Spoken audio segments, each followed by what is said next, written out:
सात्विकी का कृतवर्मा के साथ युद्ध, जलसंध का वध।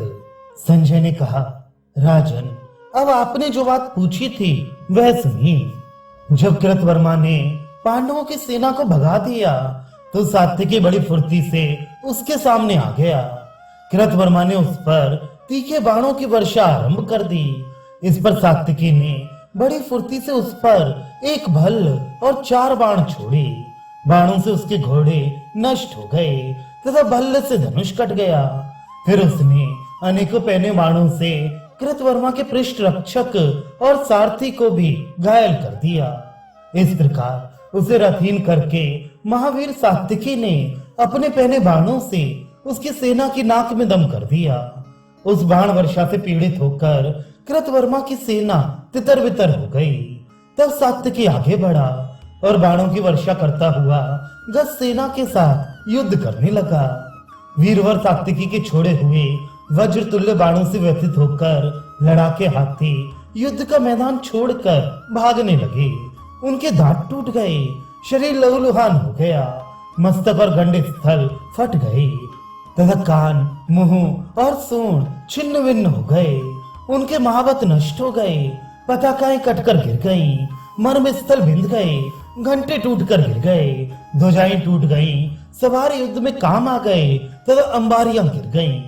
सात्विकी ने नाराज, वत्सदंत, भल्ल, अंजलिक, छुरप्र और अर्धचंद्र नामक बाणों से उन्हें बहुत ही घायल कर दिया। इससे वे चिंगारते, खून उगलते और मलमूत्र छोड़ते इधर उधर भागने लगे। इसी समय एक हाथी पर सवार हुआ महाबली जलसंध अपना धनुष घुमाता सात्विकी पर चढ़ाया। सात्विकी ने उसके हाथी को अकस्मात आक्रमण करते देख अपने बाणों से रोक दिया। इस पर जलसंध ने बाणों द्वारा सात्विकी की छाती पर वार किया। सात्विकी बाण छोड़ना ही चाहता था कि जलसंध ने एक नाराज से उसका धनुष काट डाला तथा 5 बाणों से उसे भी घायल कर दिया। परंतु महाबाहु सात्विकी बहुत से बाणों से घायल हो जाने पर भी टस से मस ना हुआ। उसने तुरंत ही दूसरा धनुष लिया और 60 बाणों से जलसंध के विशाल वक्षस्थल पर वार किया। अब जलसंध ने ढाल और तलवार उठाई तथा तलवार को घुमाकर सात्विकी के ऊपर फेंका। वह उसके धनुष को काटकर पृथ्वी पर जा पड़ी। तब सात्विकी ने दूसरा धनुष उठाया और उसकी टंकार करके एक पहने बाण से जलसंध को बीन दिया। फिर 2 छुरप्प बाणों से उसने जलसंध की भुजाएं काट डाली तथा तीसरे छुरप्प से उसका मस्तक उड़ा दिया। जलसंध को मरा देखकर आपकी सेना में बड़ा हाहाकार मच गया। आपके योद्धा पीठ दिखाकर जहां तहां भागने का प्रयत्न करने लगे। इतने ही में शस्त्रधारियों में श्रेष्ठ आचार्य द्रोण अपने घोड़ों को दौड़ाकर सात्विकी के सामने आ गए। ये देखकर प्रधान कौरव भी आचार्य के साथ ही उस पर टूट पड़े। अब सात्विकी पर द्रोण ने 77, दुर्मर्शन ने 12, दुस्सह ने 10, विकर्ण ने 30, दुर्मुख ने 10, दुशासन ने 8 और चित्रसेन ने 2 बाण छोड़े। राजा दुर्योधन तथा अन्य महारथियों ने भी भीषण बाण वर्षा करके उसे पीड़ित करना आरंभ किया, किंतु सात्विकी ने अलग अलग उन सभी के बाणों का जवाब दिया। उसने द्रोण के 3, दुस्सह के 9, विकर्ण के 25, चित्रसेन के 7, दुर्मर्शन के 12, विविंशति के 8, सत्यव्रत के 9 और विजय के 10 बाण मारे। फिर वे दुर्योधन पर टूट पड़ा और उस पर बाणों की बड़ी गहरी चोट करने लगा।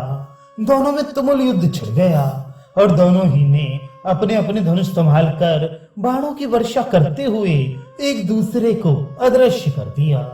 दुर्योधन के बाणों ने सात्विकी को बहुत ही घायल कर दिया तथा सात्विकी ने भी अपने बाणों से आपके पुत्र को बींध डाला। आपके दूसरे पुत्रों ने भी आवेश में भरकर सात्विकी पर बाणों की झड़ी लगा दी, किंतु उसने प्रत्येक पर पहले 5-5 बाण छोड़कर फिर 7-7 बाणों से वार किया और बड़ी फुर्ती से 8 बाणों द्वारा दुर्योधन पर चोट की। इसके पश्चात उसने उसके धनुष और ध्वजा को भी काट कर गिरा दिया। फिर 4 तीखे बाणों से चारों घोड़ों को मारकर एक बाण से सारथी का भी काम तमाम कर दिया। अब दुर्योधन के पैर उखड़ गए। वह भागकर चित्रसेन के रथ पर चढ़ गया। इस प्रकार अपने राजा को सात्विकी द्वारा पीड़ित होते देखकर सब और हाहाकार होने लगा। उस कोलाहल को सुनकर बड़ी फुर्ती से महारथी कृतवर्मा सात्विकी के सामने आया। उसने 26 बाणों से सात्विकी को, 5 से उसके सारथी को और 4 से चारों घोड़ों को घायल कर डाला। इस पर सात्विकी ने बड़ी तेजी से उस पर 80 बाण छोड़े। उनकी चोट से अत्यंत घायल होकर कृतवर्मा कांप उठा। इसके बाद सात्विकी ने 63 बाणों से उसके चारों घोड़ों को और 7 से सारथी को बींध डाला। फिर एक अत्यंत तेजस्वी बाण कृतवर्मा पर छोड़ा। वह उसके कवच को फोड़कर खून में लथपथ हुआ पृथ्वी पर गिर गया। उसकी चोट से कृतवर्मा का शरीर लहूलुहान हो गया। उसके हाथ से धनुष बाण गिर गए और वह अत्यंत पीड़ित होकर घुटनों के बल रथ की बैठक में गिर गया। इस प्रकार कृतवर्मा को परास्त करके सात्विकी आगे बढ़ा। अब द्रोणाचार्य उसके सामने आकर बाणों की वर्षा करने लगे। उन्होंने 3 बाणों से सात्विकी के ललाट पर चोट की तथा और भी अनेकों बाणों से उस पर वार किया, परंतु सात्विकी ने 2-2 बाण मारकर उन सभी को काट दिया। इस पर आचार्य ने हंसकर पहले 30 और फिर 50 बाण छोड़े। इससे सात्विकी का क्रोध भड़क उठा। उसने 9 पहने बाणों से द्रोण पर वार किया तथा उनके सामने ही 100 बाणों से उनके सारथी और ध्वजा को भी बींध डाला। सात्विकी की ऐसी फुर्ती देखकर आचार्य ने 70 बाणों से उसके सारथी को बींध कर 3 से उसके घोड़ों पर चोट की। फिर एक बाण से रथ की ध्वजा काटकर दूसरे से उसका धनुष काट डाला। इस पर सात्विकी ने एक भारी गदा उठाकर द्रोण के ऊपर छोड़ी। उसे सहसा अपने ऊपर आते देख आचार्य ने बीच ही में अनेकों बाण से काटकर उसे गिरा दिया। फिर उसने दूसरा धनुष ले उससे बहुत से बाण बरसाकर द्रोण की दाहिनी भुजा को घायल कर दिया। इससे उन्हें बड़ी पीड़ा हुई और उन्होंने एक अर्धचंद्र बाण से सात्विकी का धनुष काटकर एक शक्ति से उसके सारथी को मूर्छित कर दिया। इस समय सात्विकी ने बड़ा ही अतिमानुष कर्म किया। वह द्रोणाचार्य से युद्ध करता रहा और साथ ही घोड़ों की लगाम भी संभाले रहा। फिर उसने एक बाण से द्रोण के सारथी को पृथ्वी पर गिराकर उनके घोड़ों को बाणों द्वारा इधर उधर भगाना आरंभ किया। वे उनके रथ को लेकर रणांगण में हजारों चक्कर काटने लगे।